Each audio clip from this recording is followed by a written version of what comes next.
कल imperative sentence, आज exclamatory sentence. इसका मतलब ये होता है कि जिन वाक्यों में जो हृदय में तीव्र भावनाएं पैदा होती, जैसे हर्ष, विषाद, सुख, दुख, आश्चर्य। यानी कि मेरे कहने का मतलब ये है कि एक्सक्लेमेटरी सेंटेंस वे वाक्य होते हैं जिनमें हृदय की भावनाएं, जैसे हर्ष होती है ना, खूब खुशी हो, विषाद थोड़ा सा दुख हो, सुख दुख, आश्चर्य आदि प्रकट करें।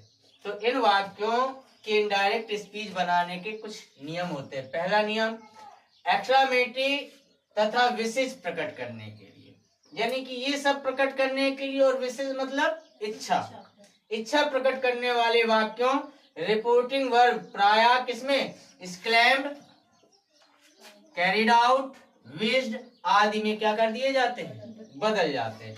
कभी कभी exclaimed with Joy, exclaimed with सारो, एक्सक्लेम्ड विथ सरप्राइज आदि वाक्यांशों का प्रयोग किया जाता है।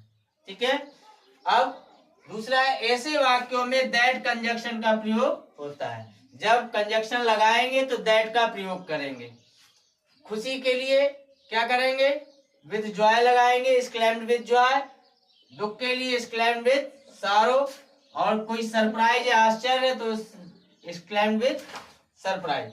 इनका प्रयोग करेंगे, लेकिन जब कॉमा इन्वर्टेड कॉमा होगा तो उसके स्थान पर दैट कंजक्शन का प्रयोग होता है। रूल नंबर तीसरा है, वर्ब्स, अगर क्रियाएं हैं, प्रोनाउंस है तथा एडवर्ब्स के बदलने के नियम असर्टिव सेंटेंस वाले ही लागू होते हैं। अगर ये बदले जाएंगे तो वो नियम किसमें लागू होंगे, असर्टिव, जो साधारण वाक्य वाले वाक्य होते हैं उसी में बदले जाते हैं। जैसे ही said alas, I am undone. तो अलास क्या है, दुख, यानी कि ही सैड, उसने कहा अलास, आई एम अनडन।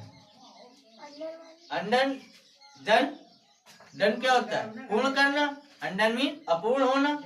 ठीक है ना। तो यहाँ बड़े दुख की बात है यहाँ पर कि मैं अपूर्ण हूँ, पूर्ण नहीं हूँ।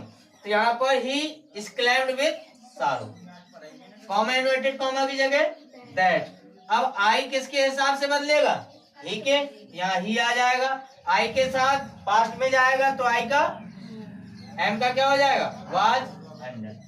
ठीक, क्लियर है। दूसरा है, the player said hurrah we have won the match. Hurrah का मतलब होता है खुशी, प्रसन्नता प्रकट करता है। तो the players exclaimed with Joy that. अब ये प्लेयर्स है, कोई एक तो है नहीं है, तो सब्जेक्ट में क्या आ जाएगा, दे, और हैड, हैज प्रेजेंट परफेक्ट में है तो पास्ट परफेक्ट में, वॉन द मैच। ठीक। अब ये है, Mohan said how clever I am, यहाँ एक्सक्लेमेटरी मार्क लगा हुआ है। तो मोहन एक्सक्लेम्ड, इसमें क्या क्वेश्चन पूछा जा रहा है, दैट। तो आई किसमें, सबसे पहले ही हो जाएगा, मोहन लड़का है, ही, आई के साथ एम है तो ही के साथ was, very, how clever, very clever. ठीक, अगर हाउ होगा तो वेरी लग जाएगा, हाउ की जगह वेरी, और पीछे चिन्ह चिन्ह में सब हट जाता है। नहीं, जब होता है ना क्वेश्चन